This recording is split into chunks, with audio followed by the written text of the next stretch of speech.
Today we will discuss a topic that I have mentioned many times in my lectures in passing, but today we're going to shed a little bit of extra light, and it is especially relevant given the circumstances right now in Gaza and in Palestine, and that is our history as a Muslim Ummah, our relationship with the Jewish people for the last 2,000 years before the creation of Israel, for the last 15 centuries.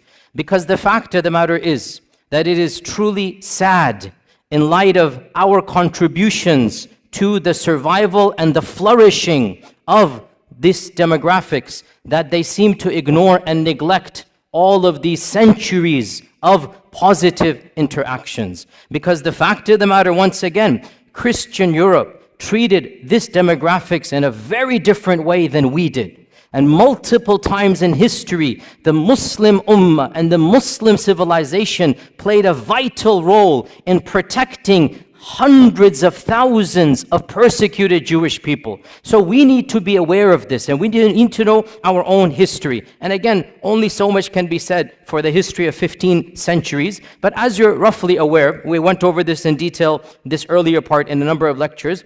In the year 70 CE, in the time of Jesus Christ, after Jesus Christ, the second temple was destroyed, and so Judaism once again had its diaspora. They fled across the globe, so they didn't have a land. For the next 2,000 years, where were the Jewish people?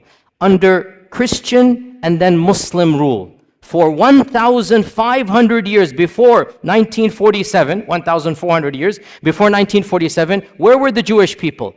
Either in Christian lands or in Muslim lands. Okay, what is the difference between how the Jewish people were treated in Christian lands versus how they were treated in Muslim lands? This is the summary we're going to be discussing today. And of course, the goal is to pique your curiosity. The goal is to start you on the journey. Obviously, in 15-20 minutes, only so much we can do.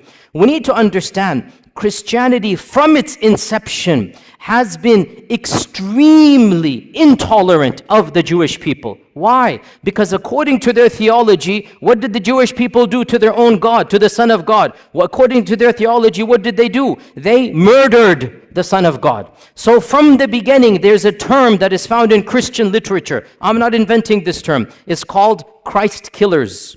This is what they called the Jewish people, Christ killers. And that is why, generally speaking, in ancient Christianity, medieval Christianity, Jewish people were not treated as equal citizens. They didn't have the right to own property in most of European history. They were forced to live in special areas. The ancient term for this in Venice, the Venetian term, is still used in English. Guess what that term is? Ghetto. That term, ghetto, where does it come from? Now we use ghetto to mean what? A very poor, very impoverished part of the city. Well, it was called ghetto for the first time in Venice in the 1200s from a Venetian term to mean low class. It's literally a term that was used for Jewish people. The term ghetto in English comes from them having to live in a separate place of the city. Jewish people in Europe were prohibited from any noble profession. They had to take ignoble tasks. They were prohibited from owning land. They were prohibited from rising up in the ranks of nobility. In fact, the one job that they were not prohibited to do, and that's why they started to do this more and more, was the job that was prohibited by the church, and that is lending of money. The church said you cannot lend money on interest.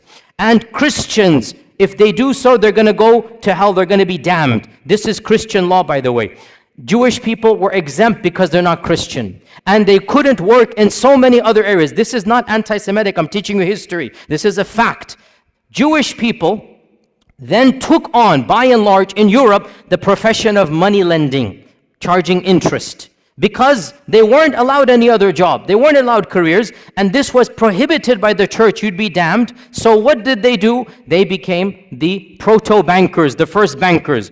And so what's going to happen, slowly but surely, their wealth did increase. This is not anti-Semitic, it's the fact of the matter is that they were involved in this profession, and that is why rich dynasties from this group did begin to rise in the 15th, 16th, 17th centuries. But that's because they were the ones lending money. Eventually the church had to buckle under pressure and change their law and say it is now allowed for Christians to do. Otherwise, Christians forbade Christians from lending money with interest. It was haram for them. The church would excommunicate you. That's why this group began to do this. In the 11th century, when the Crusades was announced, in 1095, 1096, the first Crusaders, they left England, they left Italy, they left France, and they made their way to Jerusalem, wanting to free, quote-unquote, Jerusalem from Muslim lands.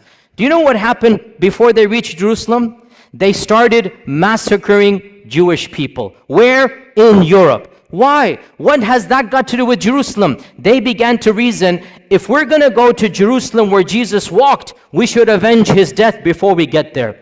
And so, thousands, this is the first time where pogroms happened against Jewish people. Entire cities in Europe, entire cities in Germany, this is in 1096, 1097, entire cities were decimated from their Jewish populations. It is really pathetic what the Christians did. The women and children ran to the synagogues begging for freedom, and they burnt the synagogue with babies in it. They burnt it. Who? The Christians. Why? Because these are Christ killers. I say this because you need to know, where is this anger? Where is this anti-Semitic coming from? It's coming from Europe. We Muslims had nothing to do with any of this hatred. And you need to know the irony of how we can be accused when in reality this notion of anti-Semitism comes straight from Europe. In the year 1215, the church gave a decree that Jewish people could not live like normal citizens in any Christian land.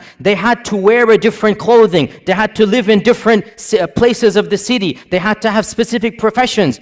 This is the Vatican. This is the church normalizing the discrimination of Judaism. This is in 1215. Don't be surprised in a few decades, 1290, King Edward of England said, I don't want any of these people in my kingdom. So he made a decree to expel every single member of the Jewish faith from England. For 400 years, there were no Jewish people in England. 400 years. Why? Anti-Semitism. The king said, none of these people are going to be here. And Shakespeare writes his plays during this time. But the stereotype, the negative, evil stereotype remains in the psyche of Europe. Go read Shakespeare's plays. Go read how he writes about Shylock the Jew. This is Shakespeare, not me. Shakespeare is an anti-Semite in every sense of the term. The stereotypes, the negativity, and ironically, he's never interacted with the Jewish person because there are no Jews in England when Shakespeare's writing. Because of the decree, only in 1680 or something, the king relents and allows them back in. And that is why, by the way, to this day in England, the Jewish population is very small compared to other places in Europe because for 4 centuries, they were banned. And one of the worst manifestations of anti-Semitism took place in Andalusia, but not under us. When Ferdinand and Isabella Reconquista, when they conquered Granada, the Muslim land, when they conquered Granada, the first decree, less than 1 week or 1 month after they took power, 1492, they made the decree. It's called the Decree of Al-Hamra because it was in the Hamra Palace. There shall be no Jewish people living in Andalusia. Hundreds of thousands of Jewish people were forced to convert to Christianity or were sent into exile. The entire population of Iberian Spain, and there were, we don't know, 300,000, 400,000, 500,000 Jewish people, they were either forced to convert under torture or they had to flee for their lives. And this is one of the worst manifestations. Now you get to Hitler in the 1930s and 1940s, which is of course the worst anti-Semitic outburst in all of human history. And this needs to be said bluntly. Hitler did not come in a vacuum. Hitler is tapping into mainstream Christian notions of anti-Semitism. The term anti-Semite, the birth of anti-Semite, the notions of anti-Semite, it has nothing to do with Arabs and Muslims. It is European and Christian through and through, 100%. Even the term is invented by the Christians and used by the Christians. This is just a summary of Christian lands. Let's move on to Muslim lands. Subhanallah, wherever Muslims went and there were Jewish people, the Jewish people faced a type of flourishing. They were given a type of protection they could never find in Christian lands. And when Muslims conquered what is currently Iraq, what is currently Iran, Iraq had a large population of Jews in Baghdad from the time of the first expulsion, not even the second, from 500 BC, because the largest group of Jews from the first expulsion, they went to Iraq. So Muslims found large groups of Jews in Iraq. In Iran, Isfahan, hundreds of thousands of Jewish people, again from the first and second expulsion. And the Muslims came and found them, and they gave them protection under the treaty of Umar ibn al-Khattab. Jerusalem, when Umar ibn al-Khattab marched into Jerusalem, guess how many Jewish people were there? 0. Guess how many synagogues? 0. Jews were not allowed to worship in Jerusalem under the Christians. Guess who gave them the freedom to build the first synagogue after the collapse of the temple? It was none other than Umar ibn al-Khattab radiyallahu anhu. Umar ibn al-Khattab, acting upon Islamic commandments, acting upon prophetic guidelines. Jews and Christians are Ahli Kitab. They have the right to live freely. They have the right to worship. They have the right to build their synagogues and whatnot. Now, modern, liberals come along and they say, oh, the conditions of Umar al-Khattab are second-class citizenship. I'm not going to claim that Umar radiallahu anhu's condition is the same as secular America. It's not. But we're not comparing Umar ibn al-Khattab to secular America. Secular America is a different notion where religion plays no role. In the Islamic scheme of things, religion plays a vital role. So if you're a Muslim, yes, you get perks and privileges, no doubt about that. And if you're Ahli Kitab, there's certain things. For example, you cannot convert people to your faith. For example, the synagogue minaret, the temple in the synagogue cannot be higher than the minaret of the mosque.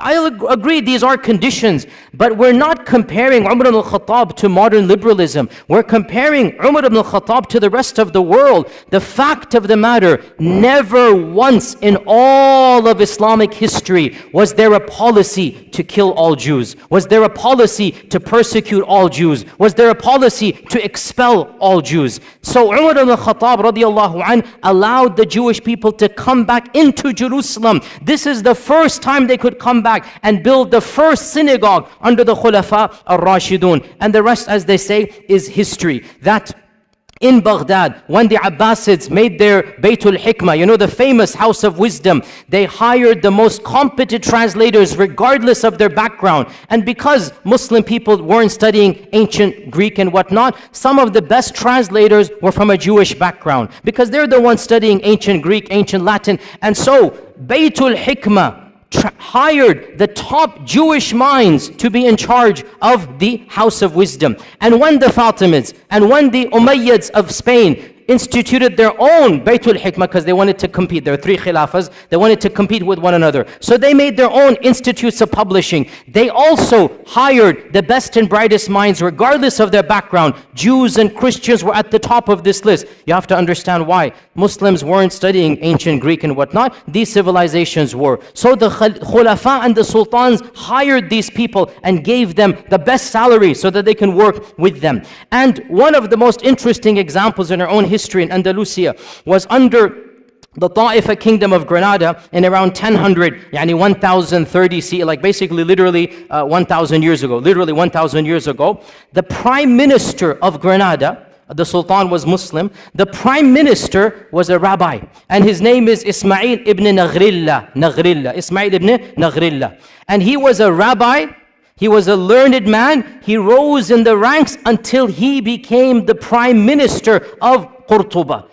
This is a Jewish person, and the people loved and respected him. The Muslim population loved and respected him. The books of history mention that when the Reconquista began, because Reconquista took 500 years, right? When it first began, Ibn Naghrillah, this Jewish vizier, was leading the Muslim army in jihad to defend Qurtuba against the Crusaders. Can you believe this? And because in those times everybody dressed up in a particular garb, they wore Quranic, talismans for the time. Ibn Naghrillah, it is said, wore the Quranic coat of armor, verses of the Quran, and he's leading the Muslims in actual jihad against the Christians who are invading against Qurtuba, and he defends and he wins and he protects Qurtuba. So this is the reality of Jewish life under the rule. Now, some people point out that 20 years later, a mini massacre occurs. And this, you have to be careful, sisters and brothers. When you read these types of things, do your research. Do your research. It is true. A mini massacre occurred against the Jews of Qurtuba. But why?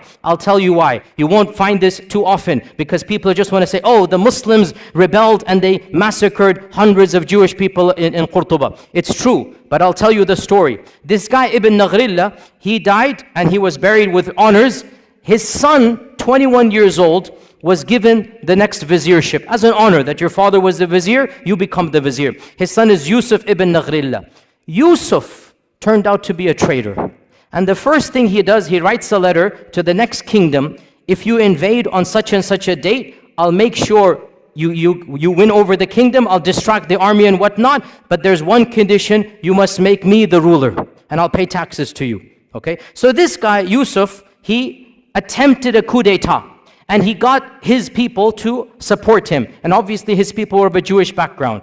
The letter was uncovered. The Muslims went wild. Mobs attacked the palace and literally shredded Ibn Naghrillah, Yusuf, the son of the famous one. They literally shredded him and tortured him to death. And then they turned on his core, killed them. And then it is true, sad, the mobs turned on the Jewish quarter because they thought this was a Jewish revolt against the city. And innocent people lost their lives. But the point is, no sultan gave the command.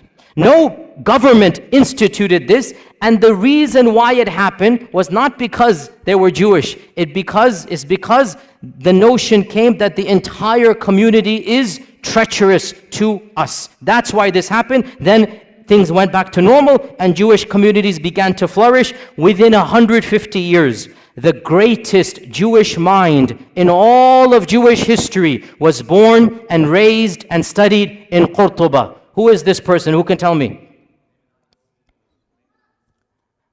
Musa ibn Maymun. Rambam is what the Jewish people call him. The holy rabbi, Rambam. Memorize this name. That's a title, honorific title. Musa ibn Maymun, Moses Maimonides.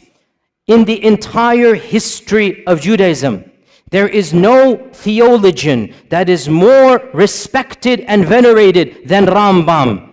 Rambam, Moses Maimonides, born and raised in Qurtuba, traveled the Muslim world, died and is buried in Egypt, in Cairo.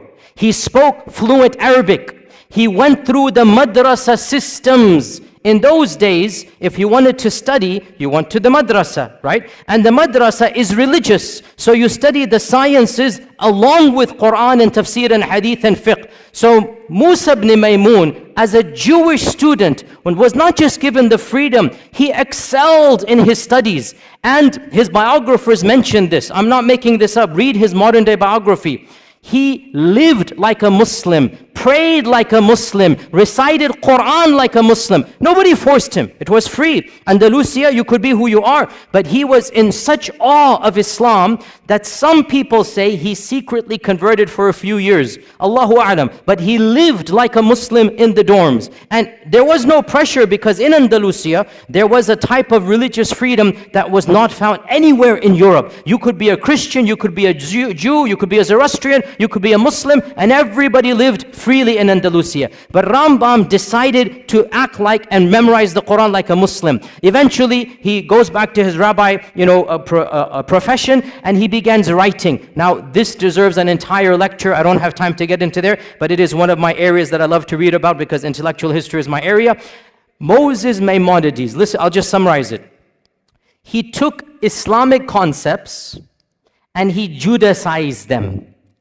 Mainstream Judaism is influenced by Moses Maimonides, and Moses Maimonides is influenced by Islamic thought.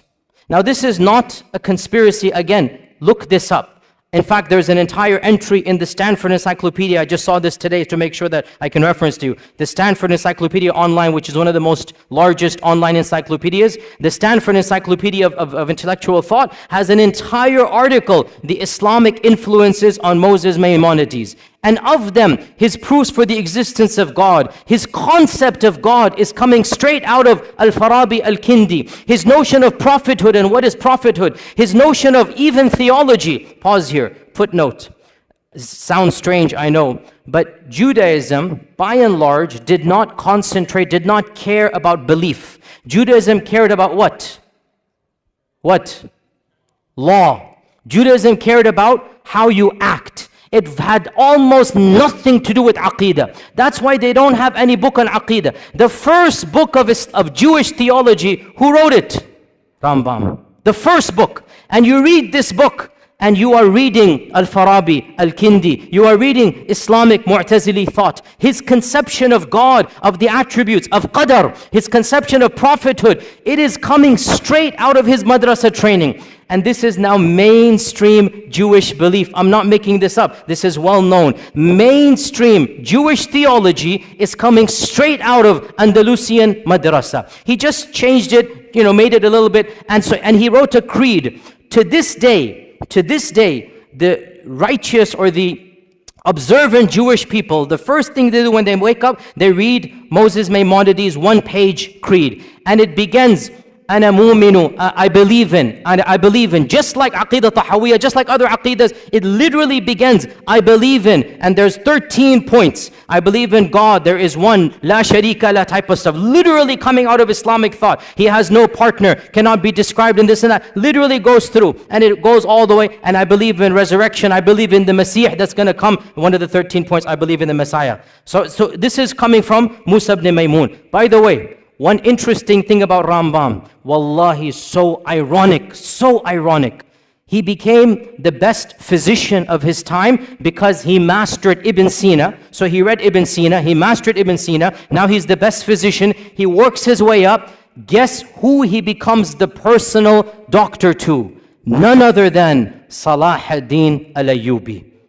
Salah ad-Din al-Ayyubi takes him as his personal court doctor. For a period of time, he travels with Salah ad-Din. He is the primary doctor of Salah ad-Din Ayyubi. Nobody can accuse our religion of anti-Semitism. Nobody can accuse our sultans, our khulafa of hating people because of their different faith. It didn't happen that way. If you were talented, you were the best doctor, and it's so ironic. Salah ad-Din is conquering Jerusalem, and Rambam is his main doctor. Subhanallah. How can we not remind our Jewish brethren of this reality? Look at from where to where. Look at the past and now look at how that has flipped. Eventually, he went to Egypt. He lived in Egypt. By the way, he wrote most of his writings in which language? Arabic.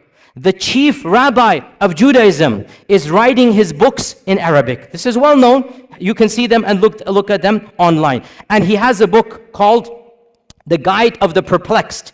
And there are a number of papers about this, that this is coming straight out of Al-Ghazali's Al-Munqidh min al-Dalal. Literally, Imam Al-Ghazali wrote Al-Munqidh min al-Dalal, and there is a book that he wrote for his people, The Guide for the Perplexed. And it has the same motifs, the same notion. Again, it's not copy-paste, because in the end of the day, he's an intellectual thinker. But he takes ideas, he takes notions from Islam, and he Judaicizes them, which is what we expect to do. But where is the origin? What's the kernel? From our faith tradition. It is true to say that never in the last 2,000 years before the creation of this country has the Jewish people flourished as they did under Muslim Spain, under Islamic Andalusia, their greatest minds, their largest synagogues. You can visit their synagogues to this day. In Qurtuba, in Granada, they still have their synagogues that were built not under the Christians, under the Muslims.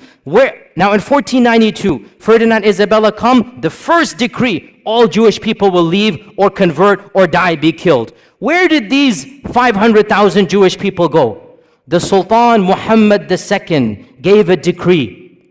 Anybody who flees from Andalusia shall be welcomed in our lands anywhere you are. And he said, any vizier, any governor, any businessman who impedes their settling, who stops them to settle in any city, shall be punished by the Sultan himself. Sultan Mehmed II welcomed hundreds of thousands of Jewish people in 1492 with open arms. He literally saved them from execution or forced conversion. And he was angry at Ferdinand and Isabella, and he goes, this is not a good policy. But he thanked them. He goes, but you are giving us your good minds, your good workers, don't worry, we will take them. Because of this, sisters and brothers, where did they go? They ended up in Morocco, in Tunisia. They ended up in Egypt. Hundreds of thousands of large Jewish communities were living in the Middle East, in Yemen. They were living there because Ferdinand and Isabella expelled the Jewish people. Muslims welcomed them and they said, Tafaddal, come and live here. And they lived here up until 1947.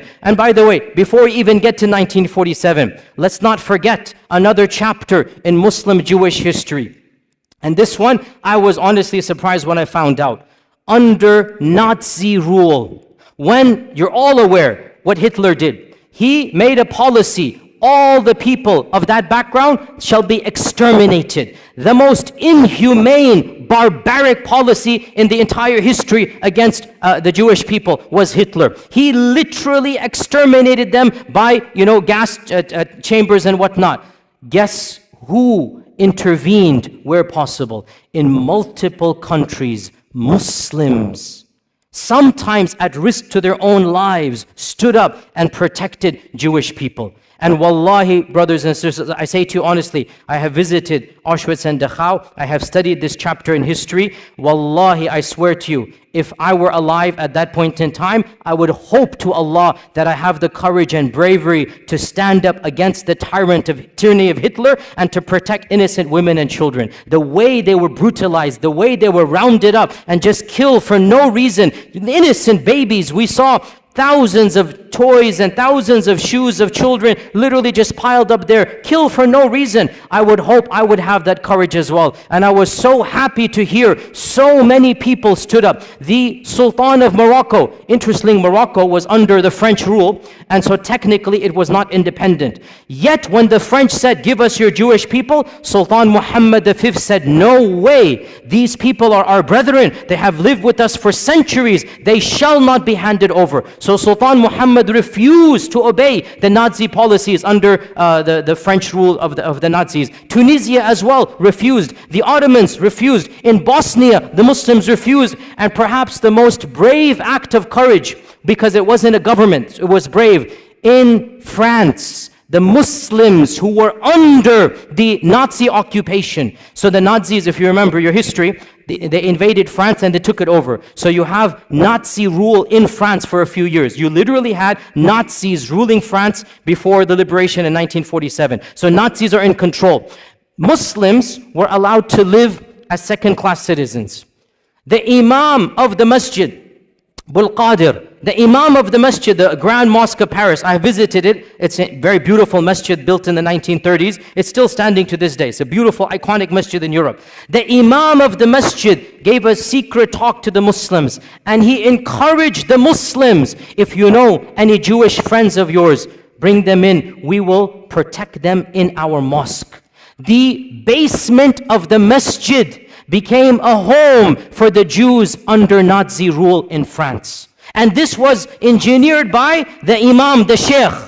And some people didn't have space. He forged Islamic documents and told them to dress like Muslims. And it is said he saved over 1,000 people by this policy. 1,000 Jewish people in France were saved by the Muslim community, who literally banded together. They didn't tell any secrets. There were families in the basement of the masjid, and those that didn't have space, the imam personally forged IDs that these are Muslims. Because in the end of the day, what do the Nazis know? They look different, they talk different, they dress different. Khalas, they pretend to be Muslims. This is what you call Islamic rule. This is what is akhlaq of the Muslim. When this tyrant comes, you're not going to allow him to do this. You will protect them. And so it is truly sad that all of this history has been completely forgotten. What happened? Obviously, you're aware, in 1947, it is estimated there were around less than 1 million Jewish people living in Arab and Muslim lands. Less than 1 million, maybe 900,000. That's a huge number, by the way, especially after World War II. After World War II, you had more Jewish people across the Middle East and Arab lands than anywhere in Europe, right? So almost 1 million living in Yemen, in Cairo, in Iran, in Morocco. These are all people of Jewish background. What happens in 1947? The country of Israel is formed, and they make a call, a plea, that if you come here, you will be given perks and land. If you come here, you will be given a better economic status. And so majority of them migrated. Why did they migrate? Put yourself in their shoes. It's their land from their perspective, obviously. They're getting their own people. They're getting a citizenship. They're getting land. They feel it's going to be safer for them. Some of them believe in Zionism. And yes, I'm not going to deny, because of the atrocities in 1947 and the massacres against Arabs, it is true, in a number of Muslim lands, for the first time in history, these types of sentiments that we now are familiar with began to develop against the Jewish population. I'm not going to deny this.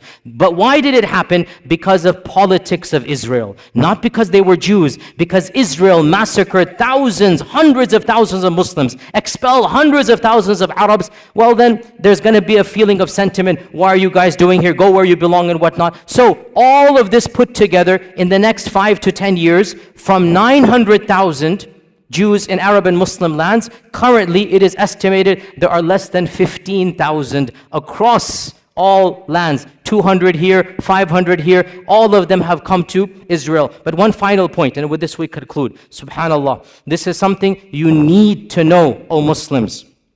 This division of living under Muslim, living under Christian, it had and has and continues to have a profound impact on the demographics of the country of Israel. Judaism is divided into multiple groups. The three most important groups: number one, Ashkenazi; number two, Sephardim; number three, Mizrahi. These three divisions go back to whether they were living under Europe or under Muslim rule.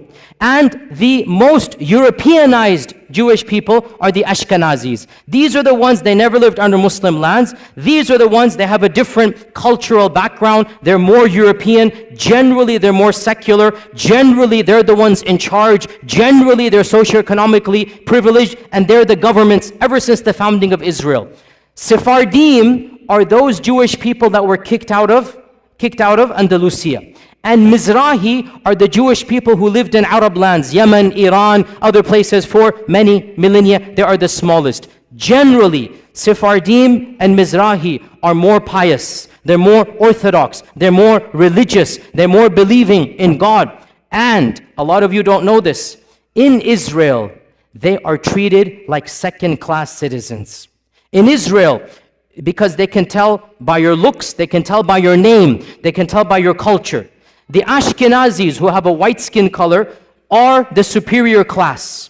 And of course, there's even a lower category, the Falasha, which are coming from Ethiopia, and you should see how they are treated in Israel. They are the lowest of the low. But above them are the Mizrahis, and above them are the Sephardim. Sephardim and Mizrahis, they are ghettoized in Israel. In the 40s and 50s, they were not given the land they were promised. They were not given the perks that the Ashkenazis were given to. They were not given government positions. And this caused, I'm not joking, you can look this up, in the 60s and 70s, political parties, some of them semi-violent, from the Sephardim, from the Mizrahi, were formed to fight against whom? Against whom? The Arabs? No, Ashkenazis. To fight for their rights. And these days there is a massive party in Israel called the Shas Party, S-H-A-A-S, the Shas Party. It is the fourth or the fifth largest party. It is a party that was founded to protect the rights of the Arab Jews, i.e. the Sephardim and the Mizrahi Jews, so that they have equal rights as the Ashkenazis. You have to realize racism is rampant in that group of people, even amongst their own. Any Jewish person who lived in Muslim lands, who spoke Arabic, who comes from an Arabic culture, is not treated with the same respect as the Europeans. And this is well known, open secret. Go look it up. Go do your research in this regard. So this is one point. And I want to conclude on this point, sisters and brothers, and that is that we are not mentioning this. Wallahi, we are not mentioning this to remind them of a debt they owe us. No. We did this because Allah told us to do it, not because of them. We did this because our Prophet ﷺ taught us this is how we treat minorities. We would do it all over again. But we just want to show the world this is Islamic law. This is Islamic Sharia. The freedoms that they had, the intellectual, curiosities, the books that they produced, they couldn't produce a fraction of them in Europe in medieval times. And that is what we give to the world. It is truly sad. And we don't say this as a debt or a favor. We're just pointing out the facts. It is truly sad that the same descendants of those whom we saved, those who were given refuge with us, they have flipped the script and they are doing what Hitler did to them, they are doing to the very people who protected them. And we just say this as a historical fact and record. Otherwise, we complain to Allah and Allah alone. These are facts we should all know, and we are proud as Muslims of our history, and we're proud of our Sharia, and there's nothing to be ashamed of. Alhamdulillah, thumma alhamdulillah, and inshallah we'll continue in the same vein. Jazakumullah khair. Assalamu alaikum wa rahmatullahi wa barakatuh.